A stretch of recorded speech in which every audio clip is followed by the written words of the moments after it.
Nandito na po tayo sa chapter 15 ng awit. At titignan po natin ito. Isa pa rin po ito sa mga composition ni David. Awit ni David na ito naman ay patungkol sa sabi dito ang hinihiling ng Diyos. Ang hinihiling ng Diyos. So, binigyan po tayo ng title kung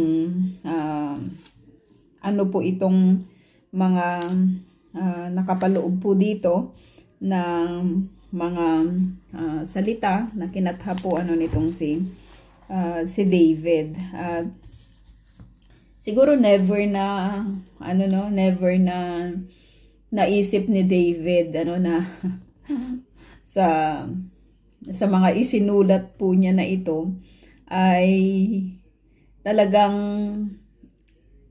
naipasa po ito, 'di ba, from generation to generation, 'di ba, magmula pa sa kapanahunan niya hanggang sa kapanahunan po natin ngayon ay isa po itong pagpapala, 'di ba, sa atin. Hindi siguro ito naisip ni David, 'di ba, na sa pagkatha niya ng awitin po na ito ay alam mo yun, ang daming nation, 'di ba? Iba-ibang mga klase po ng mga tao yung tinitignan po yung awitin na ito, binabasa po yung awitin na ito, pinag-aaralan po yung awitin po na ito, napapagpala, 'di ba, ng mga kinatha po niya, syempre sa niya doon sa mga panahon na kung saan ay isinusulat po niya, 'di ba, yung mga awitin po na ito or yung mga words po na ito nakita po natin na ito po ay mga kwento, 'di ba, ng kanyang buhay, kung paano niya ni-live yung life na ipinagkaloob, 'di ba, sa kanya. At lagi po nating makikita na sa bawat mga awitin na kanya pong, or sa bawat mga titik or yung mga salita, 'di ba, na kanya pong isinusulat, ay nakikita po natin palagi yung pakikipag-ugnayan niya, 'di ba, sa Diyos, yung pakikipag-usap niya, 'di ba, sa Diyos, at kung ano yung ginawa ng Diyos sa buhay ng tao po na ito, 'di ba, sa buhay nitong si David. So napaka-bless lang talaga natin, 'di ba, na merong isang buhay na pinagkaloob sa pamamagitan po ng katauhan po nitong si David, na nakita po natin talaga yung kanyang pagpupursige, 'di ba, yung kanyang pagsisikap, yung kanyang pagmamahal, 'di ba, sa Panginoon. At dito, ito lang po ay hanggang verse 5, konti lamang po siya, pero alam mo yun, may mga may mga composition na mahahaba, 'di ba? Meron naman din yung kukonte. So nakaka-encourage lang talaga to write anything, 'di ba, about our life na kasama po, 'di ba, yung Lord, or yung kahit yung mga conversation, 'di ba, ay patungkol sa Panginoon, no?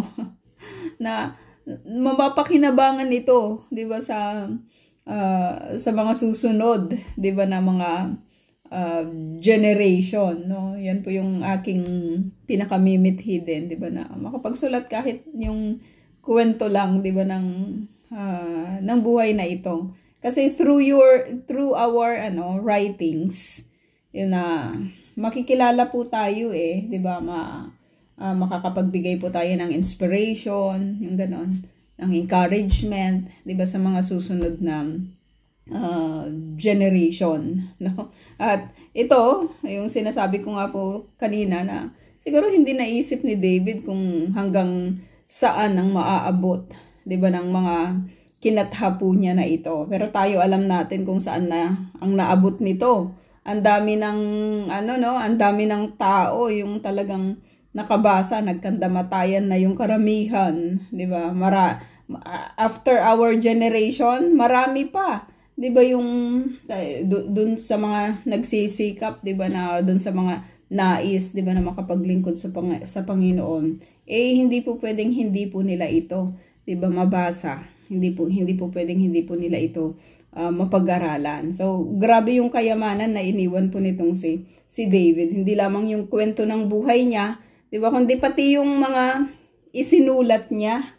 No? Ilang taon na yung nakakaraan, mga kapatid, at patuloy pa rin po natin itong tinitignan. No? Hindi natin alam kung ano yung itsura niya, kung ano yung ano niya, 'di ba, yung sabi nila maliit lang daw siya, 'di ba, mga ganun. Hindi natin alam, wala tayong alam patungkol sa kanya, 'di ba? Pero ipinakilala po siya sa atin ng Lord sa pamamagitan po ng scripture. At dito nan po natin, ano, mga kapatid, verse 1, ang sabi po dito sa Psalm 15, O Yahweh.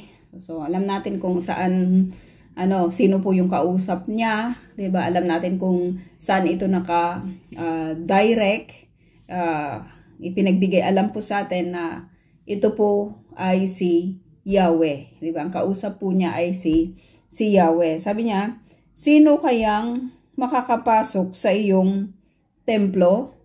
Sino kayang makakapasok sa iyong templo? So, siguro sa mga panahon po na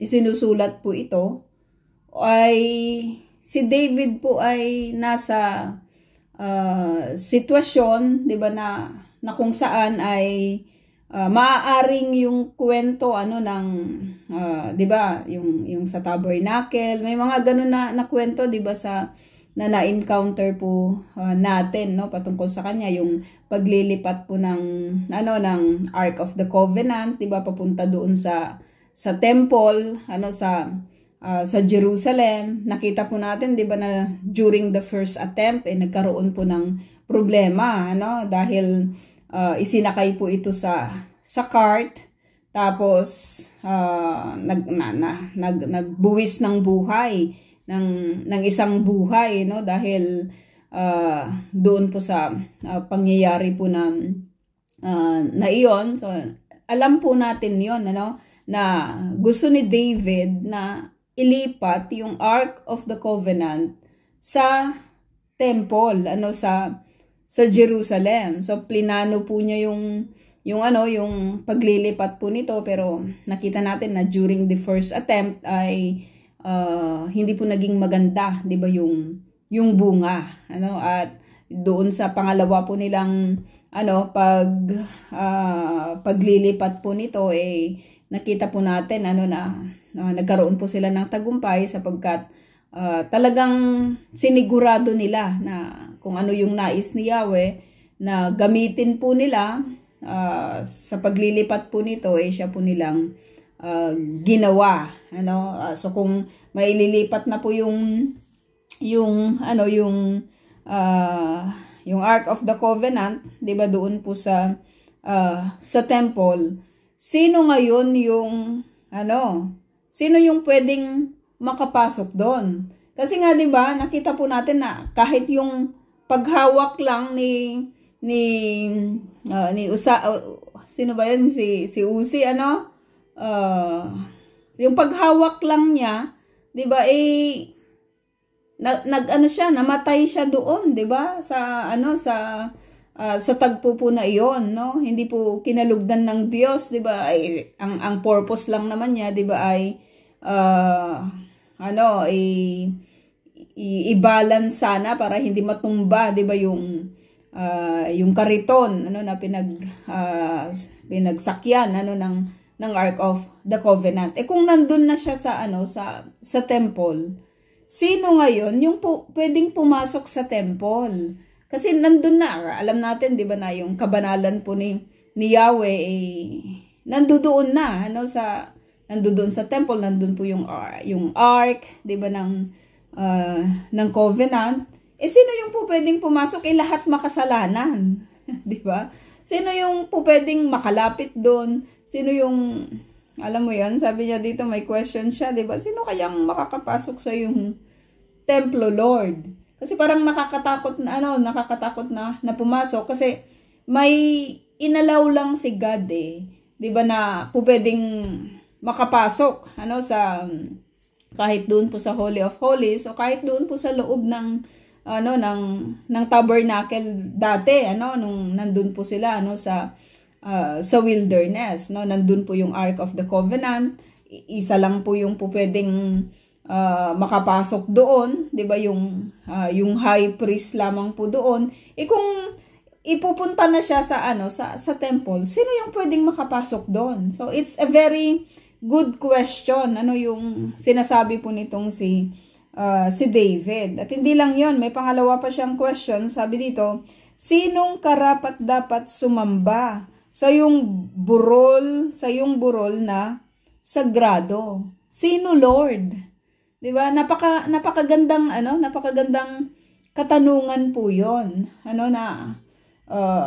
Kasi 'di ba sa kapanahunan po nila, yung obedience sa Panginoon is very important. Yung disobedience ay nakakatakot po 'yon sapagkat sa disobedience yung maaring ang buhay ay agad-agad mawala or magkaroon ng curse or ng kaparusahan. So kung titignan po natin yung mga katanungan po na ito, mga kapatid, it is a question of a person na kung saan he or she is ready. 'Di ba? Na alam mo yun, makikita po natin yung willingness niya, 'di ba, na makapasok doon po sa tahanan ng Lord. Kasi yung walang pagmamalasakit at pagmamahal, 'di ba, sa Panginoon at sa kanyang gawain, hindi niya itatanong ito, 'di ba? Sino yung pwedeng makapasok? Kasi gusto ko makapasok, 'di ba? Willing ba akong makapasok doon? Yung alam mo yun, yung pagtingin po nitong si David sa temple ng Panginoon ay napaka-holy, 'di ba? Napaka-sagrado po noon, alam mo yun, he wanted to know na yung pagpasok po niya doon sa tahanan or doon po sa temple ng Lord, hindi po ito magbibigay, 'di ba, ng problema or mapapaluguran po niya, 'di ba, yung Panginoon, yung Diyos na kanyang sinasamba. Am I qualified, Lord? 'Di ba, na pumasok sa iyong templo? Karapat dapat ba ako, 'di ba, na sumamba sa iyo, 'di ba, sa iyong burol na sagrado? Kasi you are a holy God. No? Ang ganda-ganda lang nito, 'di ba, mga kapatid? Kasi sa kapanahunan po natin ngayon, iilan lang po yung yung nakakakita, 'di ba? Doon po sa sacredness, 'di ba? Sa sacredness ng temple ng God. Kasi kung sinasabi po nating temple yan ng God or church yan ng Lord, it is a holy place. Kasi holy yung Diyos na sinasamba po sa lugar na yan. So when we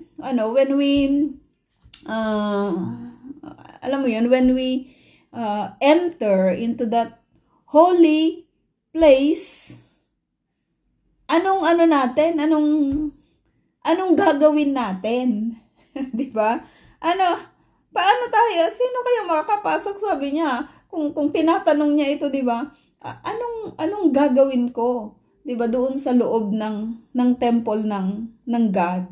'Di ba? Anong dadalhin ko, 'di ba, sa temple ng Lord? Na anong maibibigay ko na nakarapat dapat, 'di ba, para sa aking pagsamba sa Diyos na ito. Kaya in going to the church, 'di ba, it is really a date with the Lord, a date with the holy God. Na talagang we will prepare ourselves lang talaga, Kung sa tao nga tayo makikipag-date, grabing 'di ba? Grabing pag-aayos, pagpapaganda, 'di ba, yung ginagawa, chine-check lahat ng mga how much more when tayo, kung how much more, 'di ba na alam natin na yung pupuntahan natin, it is a place of a holy God. 'Di ba? It is a place of the Lord. 'Di ba? Meron po bang eagerness doon? Meron po bang, alam mo 'yun, yung kasigasigan doon, no? I really admit that sometimes, 'di ba? Hindi po ganoon yung pagtingin ko, and I'm really sorry for that. 'Di ba na alam mo 'yun, yung pagod na pagod ka, 'di ba? Yung kapaguran natin, dinadala natin minsan sa church, no? Hinang-hina tayo sa pagpunta doon. Oo, pinapalakas po tayo ng Panginoon, pero knowing that someone is there who is holy, who is loving, who is full of grace, 'di ba? Alam mo 'yon, nasa kanya na yung lahat, 'di ba, ng katangian na gugustuhin ng kahit na sino man, 'di ba, sa atin. Ito yung magti-trigger sa atin upang magkaroon tayo ng kasigasigan, 'di ba, na maglingkod sa Panginoon, na pumunta doon po sa banal po niyang tahanan. Kaya ginagawa po natin yung lahat eh. Actually, kaya namang isupport ng God, 'di ba, yung kanyang gawain. But He has given us the opportunity to be responsible. 'Di ba, doon sa doon sa gawain natin. Kagabi pinanood ko po yung, curious lang kasi ako, 'di ba, yung yung movie po nila Marian na rewind.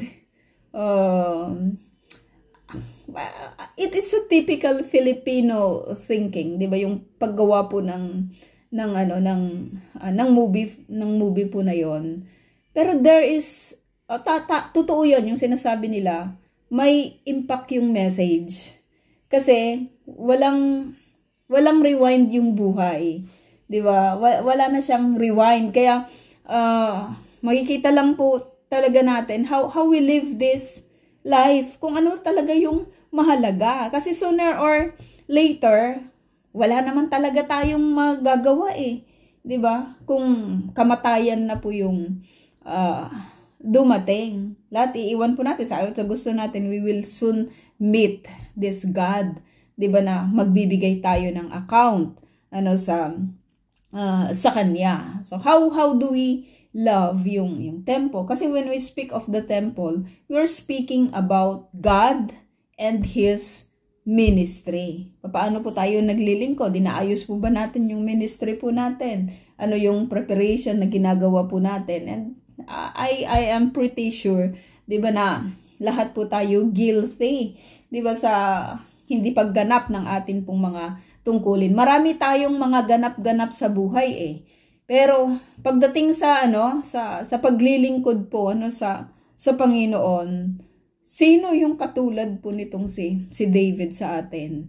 'Di ba, na wala siyang ibang priority, 'di ba, maliban sa Diyos, no? Yung alam mo 'yun, sino yung karapat-dapat? Kasi Lord, gusto ko maging karapat-dapat, 'di ba, sa pagsamba sa iyo. So kung pagiging karapat-dapat po yung pag-uusapan, ano ba yung gagawin? 'Di ba? Kapag pupunta po ng temple ng Panginoon, of course we are going to prepare, 'di ba, ourselves. Ano po yung preparation na ginagawa po natin, no? Sa pag-awit na lang sa Panginoon, parang hinang-hina yung karamihan, 'di ba, yung alam mo 'yon? Parang hinang-hina, walang sigla, 'di ba? Pero lahat ng ginagawa po natin sa temple, mga kapatid, lahat ng ginagawa po natin sa sanctuary, 'di ba, ng Panginoon, merong isang Diyos na nakatingin. Merong isang Diyos na nagmamasid, 'di ba? Merong isang Diyos na talagang nag-a-approve sa atin pong mga ginagawa doon. So lahat pala ng ating gagawin, pag-upo man, pagtayo man, pagsasalita man, 'di ba, pag-awit man, o sa mga ministry na ipinagkaloob po sa atin. Isa lang po yung sisiguraduhin pala natin, 'di ba, na ang lahat ng mga ito ay karapat-dapat, no, sa Panginoon. Ginagawa po natin ang mga bagay na ito kasi ito ay karapat-dapat, 'di ba, sa Lord. Ito yung nais ng God na nagbibigay ito, 'di ba, ng kaluguran sa Panginoon. At magugulat po tayo sapagkat itong katanungan po na ito na dalawa, na binanggit po dito sa verse 1. Verse 1 pa lang po ito. Sinong makakapasok sa iyong templo? Sino ang karapat dapat sumamba sa iyong temple, sa iyong burol na sagrado? Bibigay po sa atin yung kasagutan. Bibigay sa atin yung kasagutan. So we wanted to when we wanted also to go inside or to be inside sa sanctuary po ng Panginoon, mahalaga na makita po natin yung mga bagay na ito, Sabi dito verse 2, ang taong masunurin sa'yo sa lahat ng bagay. Paano Lord kung hindi naman po ako masunurin? Di ba? Paano Lord kapag pinipili ko po yung aking sinusunod? So balik tayo po ulit dito po sa katanungan. Papasa po kaya yung tao po na iyon na hindi po masunurin? Karapat dapat po kaya siya, 'di ba, na pumasok doon po sa temple ng God. So ang tinitignan pala sa awitin po na ito, or dito sa kwento po ng awitin po na ito, sino yung karapat dapat na makapasok? Ang taong masunurin. 'Di ba? Ang taong masunurin. Sa kapanahunan po na yan, binabanggit po natin, 'di ba, na ang obedience is very important, 'di ba, sa Panginoon. Kahit po sa New Testament, makikita rin po natin na napakalaki po ng role ng pananampalataya, yung pananampalataya na may obedience, 'di ba, sa Panginoon, Yun po yung mga karapat dapat na pumasok doon po sa temple ng God, Yung puso na talagang may pagnanais na sumunod sa Panginoon, Kasi marami yung mga pumapasok lang pero hindi naman masunurin, At karamihan sa mga tao po na yon, sila po yung nagiging madalas, 'di ba, na problema sa iglesia, Sila yung madalas na nagki-create, 'di ba, ng chaos sa loob po ng iglesia. Gusto ng Diyos, 'di ba, yung pagiging masunurin. Si David hindi perfect yung kanyang buhay, Marami po siyang mga ups and downs, 'di ba, sa Panginoon. Pero one thing na makikita lang po talaga natin sa buhay ng tao na ito, 'di ba? Ayun, talagang pursigido siya na hindi mawalay sa Panginoon. Lagi po siyang bumabalik sa Lord. Ang taong masunurin sa'yo sa lahat ng bagay. Kung si David ang magsasabi po nito, mga kapatid, alam natin na he is speaking, na resulta po ito, 'di ba, ng kanya pong experience. 70 years old, pero ang dami niyang pinagdaanan, 'di ba, sa buhay na ito. At nakita talaga niya kung paano po siya iningatan ng Lord. At at laging gumagawa ayon sa katuwiran. Ano po ba yung katuwiran? From the word tuwid, 'di ba? From the word tuwid. Lahat ng bagay na kanya pong ginagawa may katuwiran, 'di ba? Tuwid, hindi baliko, Yan. Tama, 'di ba, yung kanya pong landas, 'di ba, na ginagawa. So ang sarap lang na bunga po ito, 'di ba, ng ministry ng iglesia. Na yung talagang tao na nais pong sumunod, 'di ba, sa Panginoon, napoproduce po sa kanya yung pagiging obedient. Napoproduce po sa kanya, 'di ba, yung alam mo yun, in our obedience to God, na itatama po 'di ba, yung ating mga ginagawa, Siya po yung nagtatama kasi tinuturuan po niya tayo sa kanyang mga salita, Dito pa nga lang nakikita po natin, 'di ba, na ang katuruan ng pagiging masunurin, ikapakinabangan, 'di ba, ng isang tao, sapagkat sa pamamagitan po ng pagiging masunurin at paggawa, 'di ba, ng katuwiran, ito po yung nagbibigay ng access upang maging karapat-dapat na pumunta po yung isang tao sa loob ng tahanan, 'di ba, ng Panginoon. Kasi maraming, kahit pumunta naman, 'di ba, yung disobedience, hindi din niya makikita yung pagpapala ng God, 'di ba? Hindi rin siya mabibless doon.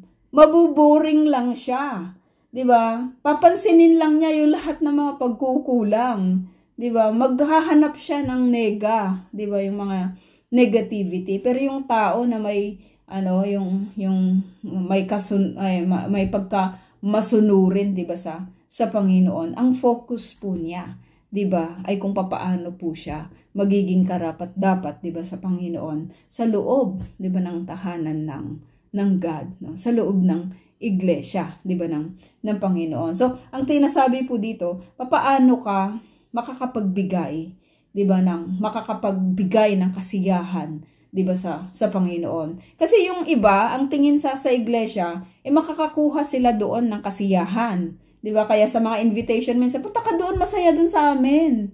'Di ba? Punta ka doon, masaya doon, no? Punta ka doon, may mga doon, may mga gimmick kami doon. Pero yung pagpunta pala, 'di ba, sa iglesia, hindi lang ito yung ating tinitignan, kundi ang pagpunta pala sa tahanan po ng Panginoon ay kung ano yung maibibigay mo, 'di ba? Na magiging na upang ikaw ay magiging karapat-dapat, 'di ba, sa Panginoon, no? Doon mo may papakita yung iyong pagiging masunurin, 'di ba, sa Diyos, at yung doon mo rin makikita, 'di ba, at mapapag-aralan ang katuwiran sa pamamagitan, 'di ba, ng pakikinig at pag-aaral, no, patungkol po sa Diyos. So maraming benepisyo, 'di ba, yung pagpunta sa tahanan po ng Lord. Ano pa yung binabanggit dito? Mga salitay bukal sa loob at pawang katotohanan. Grabe yung description nitong si David, 'di ba? Mga salita, mga salita ng taong ito, hindi lang siya masunurin, hindi lang siya lagi yung word, hindi lang siya basta gumagawa, kundi laging gumagawa, 'di ba, ng katuwiran, kundi pati yung kanyang mga salita bukal sa loob. Hindi siya mapagkunwari, 'di ba? Hindi siya sabi dito, hindi siya nagsisinungaling, at pawang katotohanan lamang yung kanyang sinasabi. Pawang katotohanan lamang yung kanyang sinasabi. Minsan sa mga Israeli, 'di ba? Nakakatuwa lang din sila kasi pag maalat talaga yung pagkain, sabihin talaga nila maalat. 'Di ba? Pag hindi masarap, silokulkak, 'di ba? Sasabihin nila, hindi masyadong masarap, hindi siya masarap. 'Di ba? Grabe yung kanilang pagiging yung pagiging prangka. Subukan mo 'yan sa Pilipinas. 'Di ba? Maraming magagalit, no? Kasi yung mga flattery minsan na daw mga Israeli, may mga ganun ding mga instances, 'di ba, na ginagawa po nila. Pero iba pa rin kapag nagsasabi, 'di ba, ng totoo, no? Kasi ang katotohanan ay nagmumula, 'di ba, sa Panginoon. So grabe yung standard.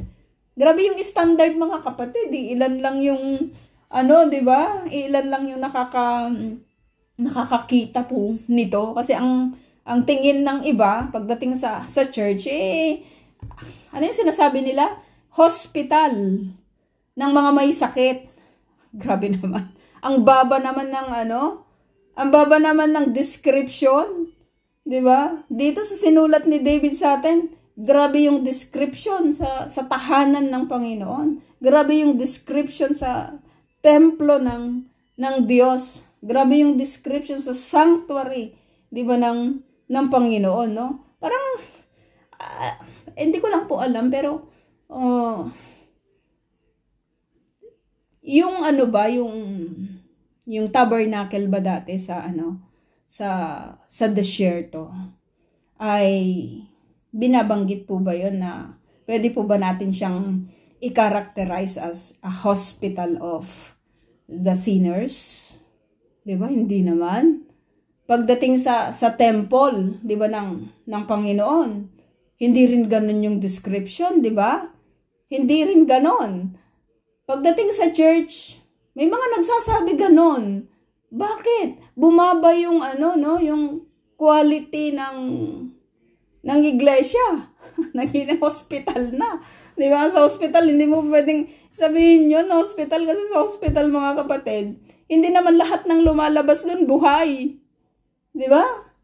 May mga namamatay din eh kung sasabihin mo na ang iglesia hospital ng mga sinners, ibig sabihin nun, dalawa yung pinoproduce ng iglesia, 'di ba? Yung mga buhay na lalabas at mga patay na lalabas. 'Di ba? Hindi po ganoon. Para sa akin, hindi po ganoon. Mas mataas po para sa akin yung description, 'di ba, ng iglesia. At dito makikita po natin, no? Ang sinasabi, yung temple po ng Panginoon. Ganito po yung kanyang pinoproduce. 'Di ba? Hindi lang siya basta hospital, kundi mas mataas pa doon. 'Di ba? Kasi ito ay tahanan. 'Di ba? Ito yung tahanan, ito yung temple ng isang holy na God. Sa hospital, 'di ba? Sakit po yung mga nandun eh. Mga sakit po yung mga nandun. Eh, pag titignan natin na ang temple is tahanan po ng Panginoon, holiness po yung nandun.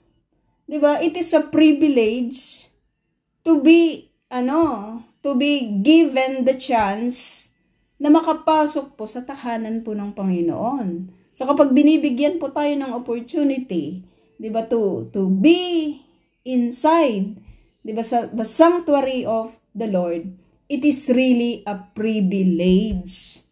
Dahil yung holiness po ng God is nandoon. 'Di ba?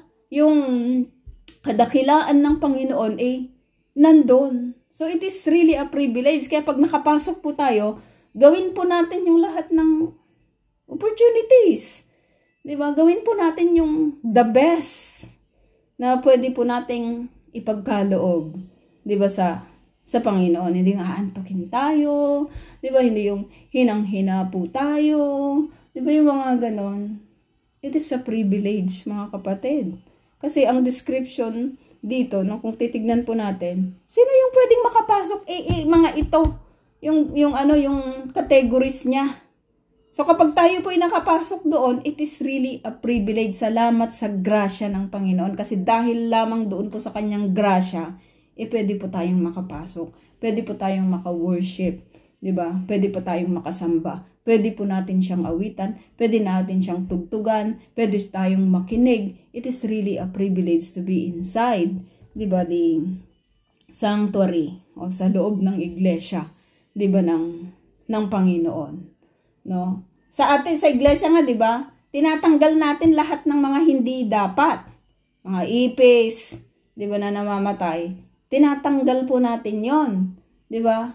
Kasi ano po 'yun mga nagkalat na mga kung ano-ano, inaayos po natin kasi it is the sanctuary of the Lord. Nandun yung holiness, 'di ba, ng God, no? Siya lang yung tahanan niya yun Siya yung bida doon. Siya yung may-ari doon. Siya yung itinataas doon. So tayo as mga privilege na mga tao, hindi pa tayo pupunta doon upang magkalat, 'di ba? Hindi pa tayo pupunta doon upang gumawa ng kasamaan, 'di ba? Pupunta po tayo doon sapagkat meron pong isang Diyos na dapat purihin, 'di ba, sa lugar po na iyon, no? Sabi dito, mga salita'y bukal sa loob at pawang katotohanan, at ang kapway hindi niya sisiraan. Ang galing naman, 'di ba? Ang kapwa hindi niya sisiraan. Ikatatapos lang magmarites, 'di ba? Humingi muna ng tawad sa Lord bago pumasok, 'di ba, sa tahanan ng God, no? Hindi sisiraan. So grabe yung produkto po nito, 'di ba, mga kapatid? Ng isang tao na magiging karapat-dapat na sumamba, 'di ba, sa Panginoon. It is really anong tawag doon, yung parang reality check, 'di ba, sa atin pong mga buhay, no? Hindi sisiraan. Madalas ganun, no? Kasi nakikita natin yung mga pagkukulang ng iba. Minsan, 'di ba, napag-uusapan po natin, no? Pero sa loob ng iglesia, we are a family, no? Tayo mga ang downfall ng isa, downfall po nating lahat, no? Kaya maganda na alam mo yun, yung nakikinig, 'di ba? Nagsasalita ng pawang katotohanan lang, 'di ba, sa sa isa't isa. Ano pa yung mga sinasabi dito? Sino yung mga karapat dapat makapasok sa temple? At sino yung karapat dapat na sumamba sa Lord? Sabi dito, di siya gumagawa ng masama sa kanyang kaibigan. Di siya gumagawa ng masama, di ba, sa kanyang kaibigan. No? Ang kaibigan ay nagmamahal sa lahat ng panahon. Sinabi rin po yan ng scripture, di ba? Maraming mga definition ng patungkol sa kanya sa mga magkakaibigan or sa kaibigan. At si David, alam po natin na kung papaano po siya makipagkaibigan, wagas, 'di ba? Yung kanyang yung pagiging truthful niya, 'di ba, sa kanyang mga kaibigan. Nakita po natin sa kanyang buhay. Hindi niya sisiraan ang kanyang, hindi siya gumagawa ng masama sa kanyang kaibigan, no? At ang kapway hindi niya sisiraan. Hindi siya gagawa ng masama. Kasi kung kaibigan mo, 'di ba? Lahat ng magandang bagay inaisin mo rin, 'di ba, sa kanyang buhay. Alam mo 'yon? Mas dear pa nga, sabi ng scripture, 'di ba? Mas dear pa nga minsan yung mga kaibigan kaysa sa mga brother, sa mga kapatid, no? May mga ganun na instances, no? At sabi niya, tungkol sa kapway, di nagkakalat ng kasinungalingan.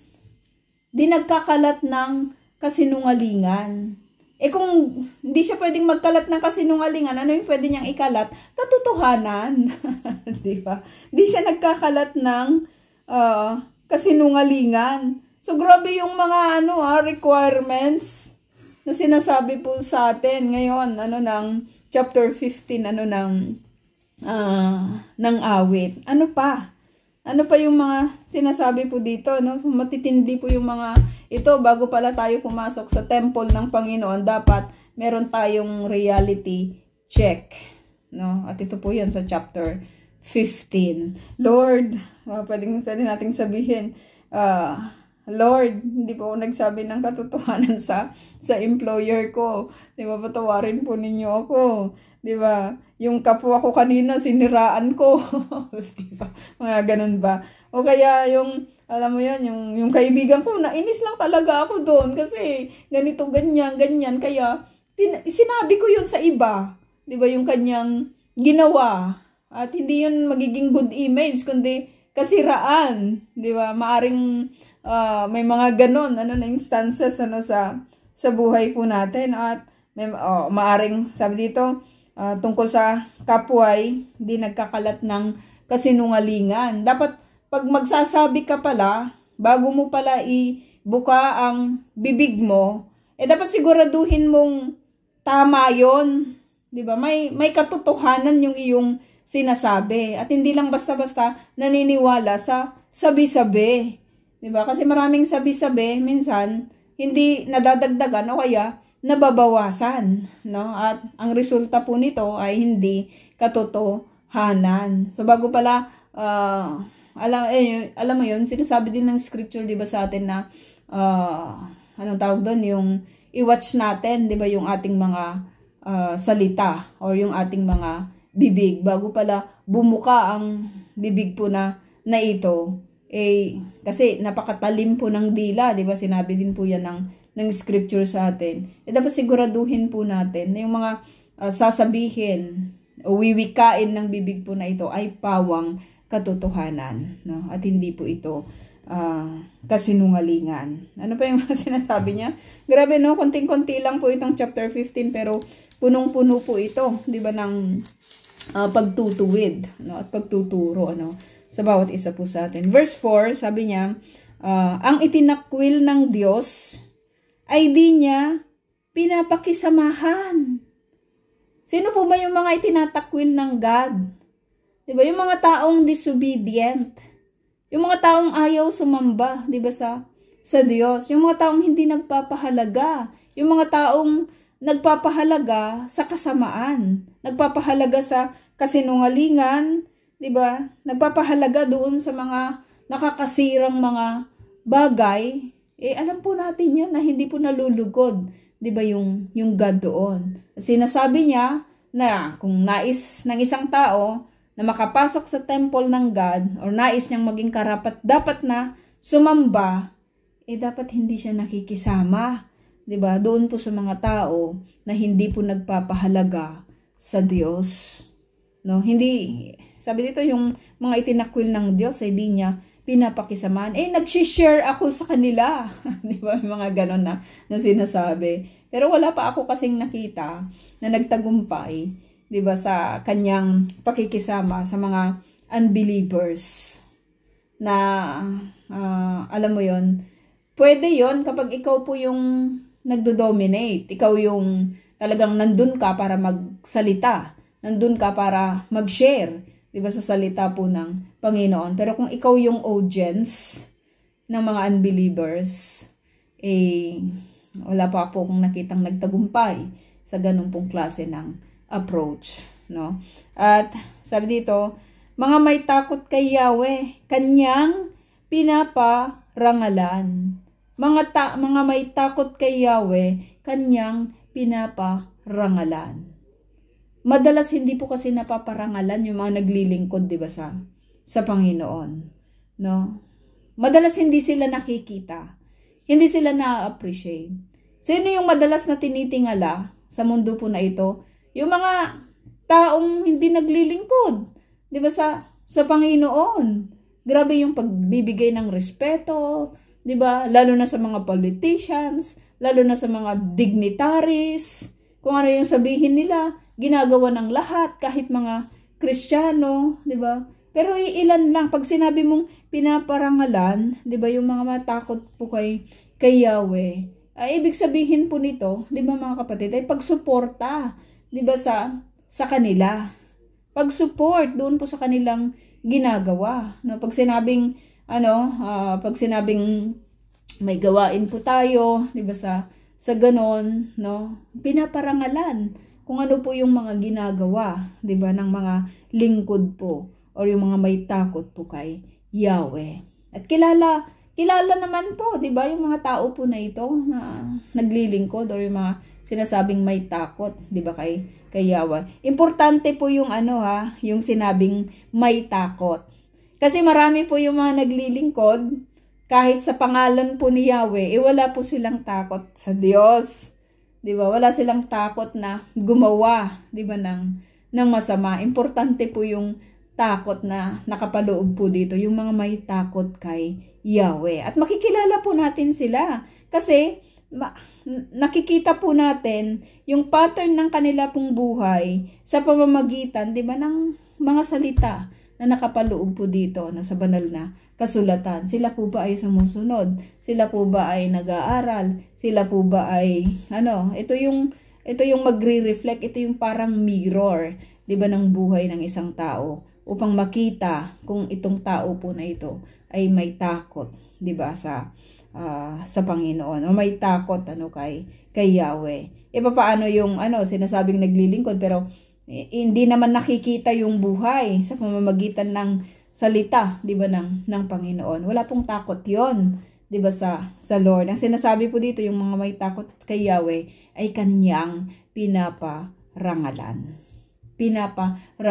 Pag pinaparangalan kasi yung isang tao, 'di ba, na-appreciate mo yung kanyang gawain, and at the same time nakikita mo yung kanyang superiority, 'di ba? Yung gawain niya. Sila yung, kasi itong mga may takot kay Yahweh, sila yung mas may pinaka mataas na katungkulan sa mundo po na ito, kasi ang pinaglilingkuran po nila ay Diyos ng mga Diyos at hari, 'di ba, ng mga hari, no? Siya yung may-ari ng sanlibutan, siya yung may-ari ng buhay. Kaya yung mga servants niya, yung mga lingkod po niya, matataas po yung katungkulan nun.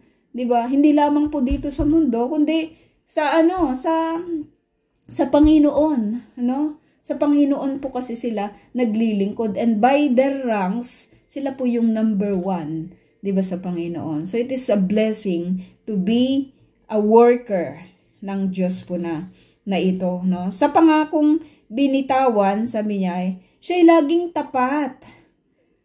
tapat siya sa lahat, sa salita, sa isip, sa salita, maging sa gawa. Grabe yung pag reality check siguro yung pasado po ba tayo mga kapatid sa mga binabanggit po dito, o kailangan pa natin ng improvement, kailangan pa natin ng more batteries, 'di ba? Kasi may mga instances, 'di ba, na nadidrain po tayo dahil sa mga ganap-ganap, no? Ganap-ganap natin sa buhay. Sa pangakong binitawan, siya ay laging tapat. Ano man ang mangyari, salita'y tinutupad. Kahit anong mangyari, hindi po pwede. Hindi po pwede na hindi ko gagawin yun. Kasi sinabi ko yun eh. Pag sinabi kong darating ako kahit anong mangyari. Diba? Grabing kasigasigan yun eh. Parang kay Lola lang. Diba na sinabi niya, akin to, akin talaga to. Diba? May mga instances na, alam mo yun, lahat ng gusto niya nayayari eh. Dahil doon sa kanyang pagpupursige. Kahit ayaw mong gumawa, 'di ba? Natatapos yung gawain kasi siya, pursigido siya. Ganun yung kanyang character, no? Sa paglilingkod po sa Panginoon, maganda po yung ganung klase, 'di ba, ng character, no? Kahit anong mangyari, 'di ba? Kasi sinabi ko, binitawan ko, nangako ako, lahat ng mga pinangako kong binitawan, 'di ba, nakikita yung aking katapatan. Kung gagawin ko 'yon, no? Pag sinabi ko, kaya nga pag mag-oo ka, oo lang. Pag hindi, hindi. Kasi pag more than that pa, pwede kang magkasala, 'di ba? Pag sinabi mong oo, oo. pag sinabi mong hindi ka sigurado, walang ganun eh. Oo, sabi ng scripture, oo lang o hindi. 'Di ba? Oo lang o hindi. Kaya sa pagbibigay pala natin ng oo o kaya ng hindi, dapat mas malawak din yung tinatakbo, 'di ba, ng ating isip. 'Di ba? Bago natin bitawan yung mga salitang 'yan, kasi doon nagpapakita yung ating katapatan, 'di ba? Pero sabi niya dito, sa isang tao na nais makapasok sa temple ng God at maging karapat-dapat sa pagsamba, kapag nangako siya na kanyang pag pinangako niya, yung binitawan niyang pangako, dapat may katapatan siya. Dapat tapat siya. At kahit ano man yung mangyari, ano man yung sitwasyon, ano man yung dumating, 'di ba, na sitwasyon, salita niya tinutupad. Gumagawa siya ng paraan upang matupad, 'di ba, yung kanyang mga ipinangako or sinalita. Sabi dito, hindi nagpapatubo sa kanyang mga pinautang. Ala ka. Hindi nagpapatubo sa kanyang mga pinautang. Kasi ang purpose mo tumulong, tapos magpapatubo ka, 'di ba? Yung may mga naman, 'di ba? May mga sinasabi naman na pwede naman, 'di ba, na magpatubo pero hindi yung mataas masyado. Kasi 'di ba yung mga nangangalakal sa Bible din, 'di ba, yung ulirang ina, nangangalakal din po siya. Pag nangangalakal ka, may tubo din, 'di ba? May tubo din doon, no? Yung pag sinabing nagbi-business ka, may tubo rin. Pero hindi naman yung grabing tubo, 'di ba? Kapag ginagamit po sa negosyo, kalakal po 'yon, no? Kumikita din po 'yon, no? Pero pagdating po sa mga pangangailangan, 'di ba? Pagdating sa mga pangangailangan, hindi naman po pwedeng magpatubo doon, kasi ang purpose mo nga tumulong, 'di ba? Tumulong doon po sa nangangailangan. May mga tao kasi na ginagawa pong negosyo, 'di ba, yung pagpapatubo, 'di ba, ng kanila pong pinapahiram. Kaya naman nanghihiram yung tao, 'di ba? Dahil kailangan niya. Pero kapag nanghiram, nagagamitin po sa negosyo, no? Tumutubo po 'yon, 'di ba? Kalakal po ang tawag po doon, no? Nangangalakal. Ako din ako may mga din, 'di ba? May mga tagpo din sa buhay ko na nagpahiram din po ako kasi gagamitin sa negosyo, 'di ba? Siyempre kapag gagamitin sa negosyo, kumikita din po 'yon, 'di ba? Kumikita po 'yon, no? Pero dito, sabi dito, ang nagpapatubo sa kanyang mga pinautang, di nasusuhulan para ipahamak ang walang kasalanan. No? Di nasusuhulan para ipahamak ang walang kasalanan. No? So yung may mga ano din to, malaking ano din ito, 'di ba? Malaking lesson din, 'di ba? Yung ang scripture nagbibigay din po siya, 'di ba, ng marami pong mga katuruan, no, patungkol po sa pagle-lend, 'di ba, ng money, no? May mga makikita rin po natin na ang binabanggit po na hindi tutubuan ay yung mga kapwa nila, mga Israelita, yung kanilang mga kapwa, alam mo yan, yung mga kapwa nila, mga Hudyo or mga Israelita, no? Pero pagdating po sa kalakal, sinasabi rin po natin, kasi pag kalakalan, 'di ba? Pag kalakalan, marami po yung ganun kahit naman sa bangko, 'di ba? Pag umutang, pagdating po sa pagninegosyo, may mga ano din, may mga specific, 'di ba, na mga percentage din, kasi kalakal nga po 'yon, no? Negosyo nga, 'di ba, yung pinag-uusapan po, no? Pero yung pagpapautang na dahil may kailangan,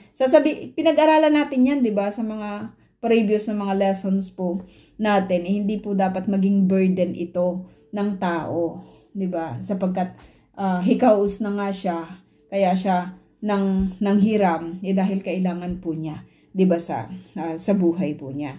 Sabi dito, ang ganitong tao'y di matitinag kailanman. Ang ganitong tao, yung mga inisa-isa po niya, 'di ba, sa atin. Hindi lang ito basta katahang isip ni David 'di ba? Kinatahang isip lang yung mga bagay na ito. Hindi.